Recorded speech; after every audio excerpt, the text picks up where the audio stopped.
Eu chorei depois, não na cena do Gate. Aí na cena seguinte, do pai. Eu achei que foi épico, parece que foi um pouco baixo. Bacana. Eu queria, o pessoal que tem perguntas e comentários para fazer, se for se organizando assim para pensar, a gente começa daqui a pouco. Mas eu queria fazer um último apontamento. Eu estava conversando com uma jornalista que foi uma das primeiras repórteres da G Magazine, antes, quando a G ainda começou e tudo mais. E lendo sobre o assunto, a gente pensa que a mídia, de modo geral, acho que a construção, nós somos formadores de opinião e é importante destacar isso. E futuros formadores de opinião, não só jornalistas, mas publicitários e radialistas, cineastas, roteiristas e os assessores, todo mundo formamos opinião e colocamos a nossa cara na mídia. E eu queria destacar, estava conversando com essa repórter e ela me falou do medo da fonte de ser publicada nas mídias LGBT e reivindicar essa cara tapa e falar, olha, eu tô aqui, eu sou gay, eu sou transexual e é isso aí. Eu me aceito assim, eu quero ser aceito assim. Queria começar um pouco com vocês, se vocês a Laerte, para falar um pouco essa sua aceitação, se você estiver tudo aqui. E o André sobre essa coisa de estar na mídia fazendo isso com a fonte, essa relação de conversar com o público de modo geral. Confesso que eu não entendi direito. Como foi se aceitar, colocar na mídia, se travestir e colocar na mídia que você vai se travestir agora, e conversar, colocar isso na sua arte, no seu trabalho. No meu caso particular, eu vinha me travestindo num regime de clandestinidade, semi-clandestinidade. Eu saía por aí com brincos ou com a unha pintada, mas era só, né? E um dia eu dei uma entrevista para a revista Bravo, mídia, e o Antenor me perguntou por que eu estava daquele jeito, eu falei, que eu me visto. E ele falou, pode mandar isso na matéria? Eu falei, pode. De certa forma, isso tinha acontecido também em relação à minha orientação sexual, que eu falei também numa entrevista na Caros Amigos. Eu sou bissexual, sabe? E eu fico em dúvida se isso é uma coisa meio leviana da minha parte. Tudo bem, deixa a mídia cuidar disso, que eu nem faria isso se eu não estivesse dando uma entrevista. É a pergunta que eu me faço, sabe? O fato é que depois que saiu na Bravo, eu falei, beleza, pode sair. Aí muita gente veio perguntar, o que é isso? É isso mesmo? Eu falei, é isso mesmo, quer saber o que mais? Agora eu vou ficar assim o dia inteiro, todo dia, e estou super, muito melhor, né? Então eu comecei um outro processo, de certa forma, por causa da mídia, quer dizer, eu fiz da mídia uma espécie de parceira do meu processo, entendeu? Primeiro, para a coisa da fonte, a gente, quando, ao contrário da jornalização, justamente, a gente, quando começou a Júnior, no começo foi um pouco difícil, depois ficou mais tranquilo, a gente não publicava fonte, senão desse nome de verdade, e nunca tinha essa questão, nunca publicar gente com foto de costas, aquelas coisas. A única vez que a gente fez, uma matéria que a gente fez sobre gays que tinham saído da prisão, e era muito mais para preservar a pessoa, né, pelo histórico dela ter passado por uma prisão e pelo fato de ser gay. Então foi uma coisa que às vezes até demorava um pouquinho mais, mas a gente só publicava foto com gente diferente, porque essa era a função. A gente acreditava que essa é a função da revista, né? Você está fazendo uma revista aqui, não tem por que ficar publicando foto de gente com inicial ou com, né, com posando de lado, aquela coisa assim, não fazia muito sentido. E eu acho que essa é a questão. Quando você fala de uma mídia gay, uma mídia LGBT, você está falando de, né, pessoas que vivem confortavelmente dentro da sua orientação sexual. Para mim, o meu processo foi muito engraçado, porque eu trabalhava com publicidade, eu tinha uma produtora de computação gráfica no mercado publicitário, e quando comecei a fazer o Mix Brasil. E aí eu vi na primeira matéria que saiu na Folha, falando que o Mix era a versão que começou no começo, né, primeiro ano, como uma versão do Festival de Cinema Gay Lésbico de Nova York. E eu era muito clubber nos anos 90, e saíram umas fotos minhas de clubber e tal, e eles tinham lá na Folha, eles tinham uma foto em arquivo, de uma matéria sobre Gouti, na verdade, e eles usaram essa matéria minha de Gouti, e eu me lembro da legenda, a palavra gay ficava bem embaixo do meu queixo, assim, eu me lembro disso, e me deu um desespero naquele momento, eu pensei, meu Deus do céu, o que eu vou fazer com a minha carreira, né, de produtor, né, de mercado publicitário, será que isso vai me influenciar? Não mexeu em absolutamente nada. Eu, na verdade, fui cantando com um outro trabalho que eu fazia, que é esse do Mix, fui abandonando, mas eu acho que tem aquele né, apesar de estar fazendo um festival de cinema gay e tal, me deu um medo ali de estar me assumindo o que poderia acontecer comigo. Na verdade, nunca tive, né, grandes problemas por causa disso, isso me influenciou a seguir, né, nessa história. Mas acho que esse momento do áudio em público é sempre um momento, né, tem gente que faz para a família, eu já tinha feito para a minha família há muito tempo, mas quando você faz, né, na mídia, de uma certa maneira, é um momento de virada, né, quase um compromisso público com a tua sexualidade. Eu só queria lembrar uma questão que também pinta muito, que é a reivindicação do direito à privacidade. Muitas pessoas se sentem incomodadas e se sentem pressionadas e incomodadas por isso. Quer dizer, eu quero fazer o que eu quiser, mas na minha intimidade, eu não quero que isso seja uma questão pública, mas eu cheguei à conclusão de que, neste caso, o direito à privacidade é inimigo do avanço. As pessoas precisam saber que existe uma diversidade real na sociedade muito grande, que não é todo mundo igualzinho, normalzinho, que não existe essa porra de normal. Que é todo mundo muito esquisito, muito rico, muito lindo. Seu primo, sua irmã, sabe, o padeiro, o leiteiro, o guarda da sua rua. Saber disso é muito importante, porque desmascara os argumentos desses canalhas que se dizem protetores de uma suposta normalidade, de uma suposta família normal. Bom, estou repetindo uma coisa. Deixa eu fazer uma pergunta, Lade. Você disse que por ser da mídia já, quando você se colocou a público, isso talvez te ajudou a ter uma maior escopo, talvez você não sentiu preconceito, talvez você não teve dificuldades por causa disso, porque você já estava até chegar no limite do banheiro, você ainda colocou esse exemplo. Mas a gente sabe que hoje os travestis têm muita dificuldade de encontrar lugar no mercado de trabalho, quase não se encontra, praticamente colocar na rádio. E eu não sei até que ponto as pessoas se sentem confortáveis ainda em abrir a sua sexualidade nos trabalhos por não ser um padrão adequado. Ainda mais se você for homossexual e ter trejeitos mais, no caso da mulher masculinos ou no homem mais femininos e tal.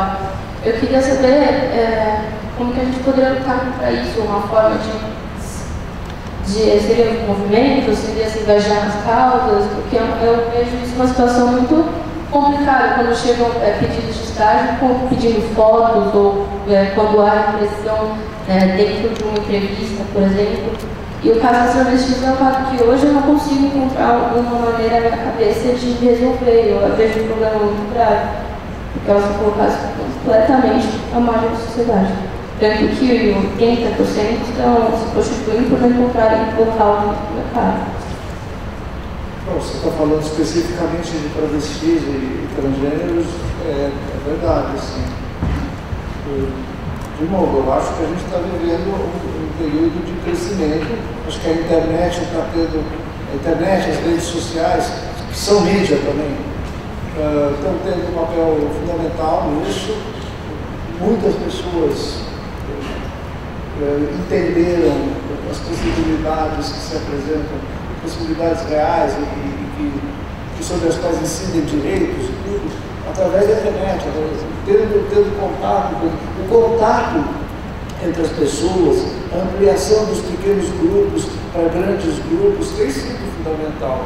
Agora, é verdade que isso continua ainda é um grande problema para transgêneros, de modo geral, arrumar emprego, ou se manter no emprego. No caso da minha amiga Jaqueline, que trabalhou há anos na Sabesp, enquanto o cara de homem, e quando ela sumiu, ela foi demitida por suposta justa causa. Ela entrou na justiça, mas é um processo lento. Então, existem essas coisas. Eu faço parte da ABRAT, da Associação Brasileira de Transgênero, e a Márcia Rocha, que é a minha companheira da ABRAT, criou um programa, do qual eu também faço parte, que é o Transempregos. É um programa interessante, que junta empresas que estejam interessadas em dar estágio ou empregos para travestis e transexuais, junta pessoas que estejam também a fim de ou deixar a prostituição ou buscar novas carreiras ou novas possibilidades profissionais, e junto também o governo, que é capaz de fazer cursos de qualificação, é capaz de criar algum tipo de benefício para as empresas que se dispuserem a isso. Então, é um programa super bem bolado e pode dar certo, pode ter resultado. Eu acho que a gente está num processo, você viu essa coisa do Facebook, ontem, hoje, né? Você não tem mais o seu sexo masculino e feminino. Agora são, sei lá, 50 opções, né, que você tem para se definir. Eu acho que a gente vai, essas coisas vai ser do dia para a noite, né? As pessoas vão. A gente está evoluindo. Eu acho que tem uma questão, essa era que a gente vive, que é muito clara, que é uma era de mudança e das eras da comunicação. Eu acho que não faz sentido, eu acho pelo menos assim, que não faz sentido você viver no mundo se não é para você ajudar ele a evoluir, né, a fazer a tua parte. E a tua parte, se você for, né, no caso de quem é gay, de quem é lésbica,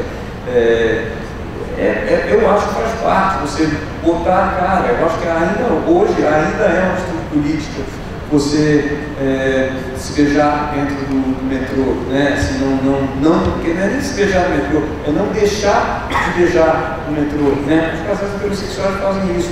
Eu acho que a gente tem que fazer, né? E eu acho que a atitude política também de quem não é gay, que está sentado do lado, no banco do lado do metrô, é continuar a checar o seu smartphone como se nada estivesse acontecendo. Essa que é a questão. Acho que a gente é só assim como vai. Ou intervir se houver alguma agressão. Sim, exatamente. Ou se alguém, mas eu acho que a gente tem que é um mundo que tem gente demais. Então, se as pessoas não fizerem, se a gente não se der a mão para todo mundo viver da maneira mais harmoniosa, a coisa não vai para frente, não vai caber muita gente no planeta. E a questão LGBT acaba sendo muito emblemática, assim como foi a questão, né, dos escravos, depois dos negros, das mulheres. A gente tem vão caindo as fronteiras, né, de direitos humanos. A sociedade vai precisando de causas para poder, né, fazer reflexões e avançar, e nesse momento é isso, né? Nesse momento que a gente está vivendo é a questão LGBT. Então, quando a gente, né, tem um débil mental lá na Rússia, que fazendo terrorismo com a população LGBT local para botar, né, não sei com que objetivo, eu acho, sinceramente, que ele tem problemas sexuais seríssimos e fica, né, fala com pessoas que também passam por essa questão de serem mal resolvidos e resolve martirizar uma fatia da população levantando uma bandeira que em alguns lugares esse tema cola. Mas é engraçado, não adianta, porque a reação é muito pior, né? A reação na Rússia ao que aconteceu na Rússia ele fez, na verdade, com que o mundo inteiro se posicionasse. A Alemanha ia nos Jogos Olímpicos vestidos de arco-íris, já que arco-íris está proibido, as pessoas fazerem manifestações, o Obama não vai, porque não concorda com aquilo lá. Então, acho que essas coisas reacionárias, o Feliciano na Comissão de Direitos Humanos, a gente depois acho que um dia vai analisar isso a longo prazo, foi provavelmente a melhor coisa que pode ter acontecido. Eu acho que ele forçou que o PGK acontecesse mais rápido, forçou as pessoas a irem às ruas, como foi. Eu acho que a gente tem que ter uma... Eu não tenho sempre uma visão muito positiva. Às vezes a gente está ali naquele momento, quando entra o Feliciano, você fica, nossa senhora, acabou realmente o Brasil, vai para o brejo. Mas não, é uma possibilidade da gente questionar essas histórias todas, E a saída do Feliciano que deve acontecer nos próximos dias vai ser um marco disso também. Houve um momento... Finalmente a sociedade se manifestou contra ele, ficou muito evidente que aquilo ali tudo era um absurdo. Então, assim, a gente precisa talvez às vezes de uns marcos dessas coisas conservadoras para as pessoas se posicionarem. Às vezes você não se considera um liberal, uma pessoa, mas quando você se confronta com um fundamentalista, com uma coisa assim, você, ok, eu nunca pensei muito nessa questão. Essa parte também não esteja crescendo, quer dizer, eu acho previsível que o Feliciano, o Bolsonaro, a turma, cresça em número de votos, em relação aos votos que tem hoje. Mas isso não quer dizer que eles estejam aumentando a expressão. Eu acho que é positivo, assim, por exemplo, o que aconteceu na França. Eu acho que é uma coisa que é para a gente analisar de uma maneira, eu acho muito interessante. A França teve toda essa discussão sobre casamento gay, sobre direitos LGBT e tal, que forçaram uma onda conservadora mais forte do que aqui no Brasil. Teve tipo atentado mesmo, eles foram às ruas contra esses direitos. Isso fez uma boa parcela da população francesa que estava ali em cima do muro, que não estava se colocando, a se colocar. Então hoje a França sabe que tem 30% da população, um terço da população que é muito conservadora, que é contra todos esses direitos, mas você sabe hoje que tem 2/3 da população que sim, que acabou se posicionando de uma maneira favorável, as pessoas votaram a favor disso, se manifestaram. Então você tem uma sociedade sim,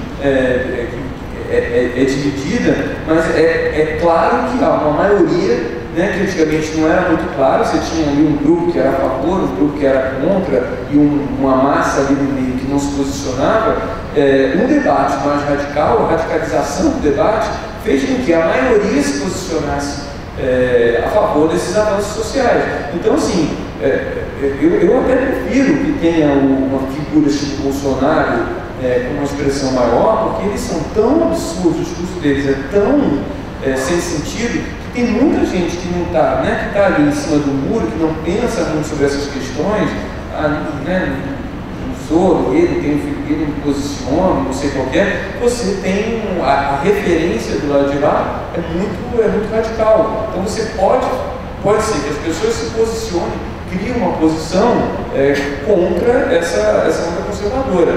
Não creio que vai acontecer. Obrigada. Deixa eu só dizer uma coisa. A pessoa que devia estar aqui foi convidada, não pôde vir, é o João Lins, também nos deve fazer pensar nisso, porque não tem só o Bolsonaro, o Feliciano e o Malafaia. Existe o Jean, existe a Érica Pocá, existe uma parcela bem grande dos parlamentares que ou são gays, fazem parte do ativismo LGBT, ou são favoráveis e compreendem como um direito civil absolutamente necessário nesse momento no Brasil. E a gente deve pensar nisso no ano que vai ter eleição e, enfim, podemos ampliar essa parcela de parlamentares e representantes sintonizados com a gente. Obrigada. Bom, agora a gente vai colocar as perguntas, como o professor levantou a mão que queria fazer. Se alguém tiver mais alguma coisa que o Luciano já vai elaborando, que vamos seguindo. Por favor.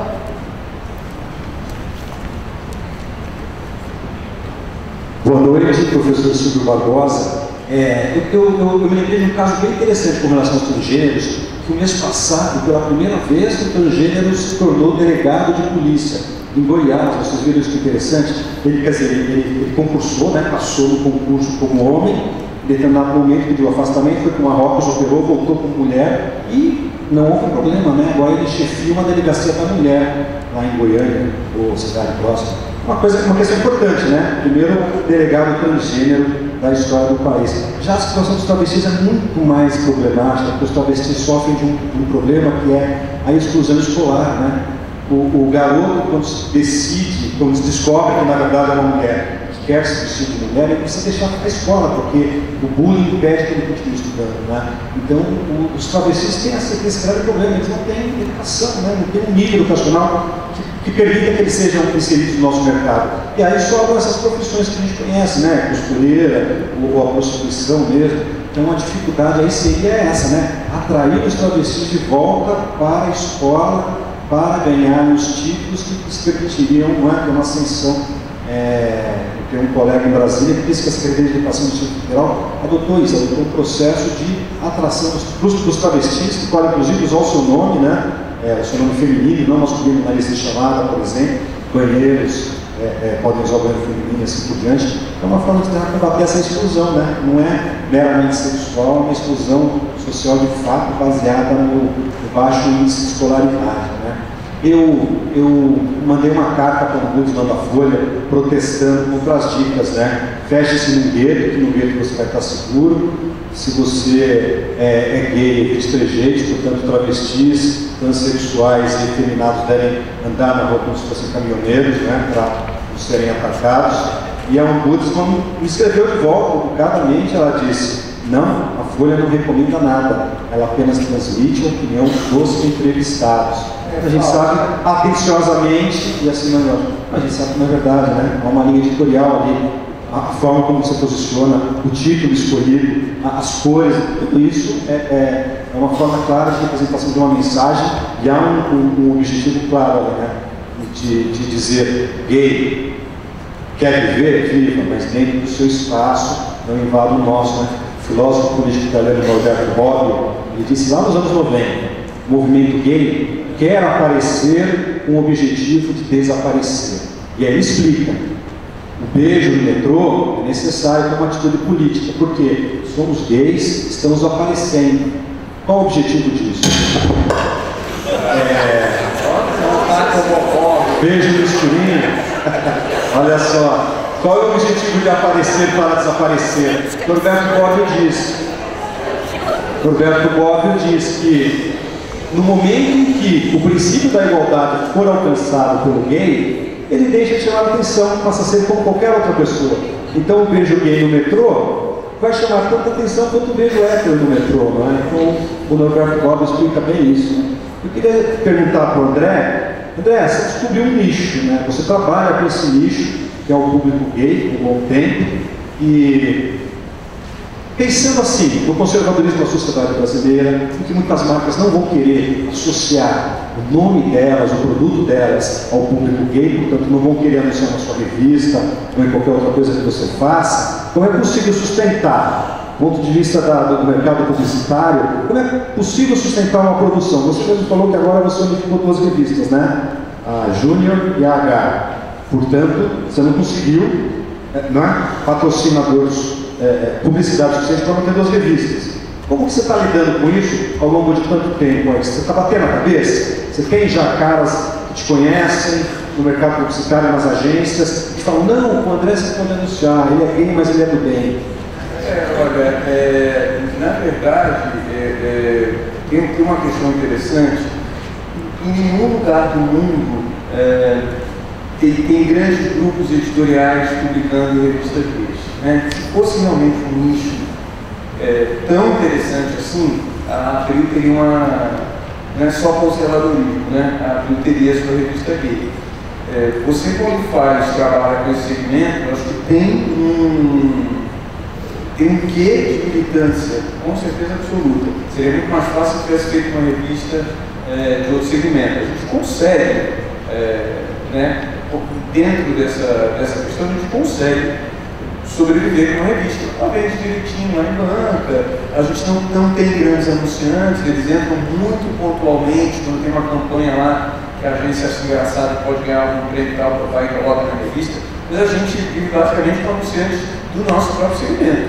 Né? Então, os anunciantes da Júnior são basicamente clubes, marcas de roupa direcionadas ao segmento dele, né? A gente tem anunciantes, não são anunciantes grandes, né? No caso da revista. No caso do site, a gente ainda entra em algumas campanhas maiores, mas também quando você vai ver, ou são anunciantes desses mesmos, anunciantes pequenos do segmento, ou são campanhas de ministério, né? Como campanhas que entram ali dentro das questões públicas. O próprio Festival Miss Brasil, que é o terceiro maior festival público aqui em São Paulo, a gente tem patrocinadores basicamente estatais, a Secretaria de Cultura, você de vez em quando entra numa empresa estatal, quem tem na linha dela né, colocar essa questão.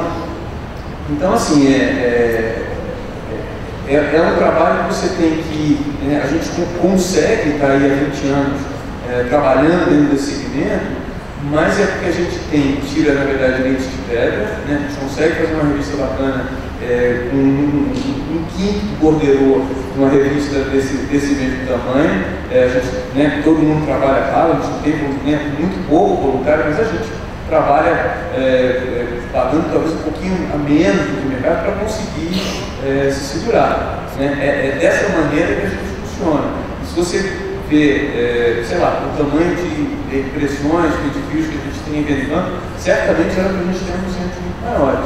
Certamente era para ser um grupo maior. Né?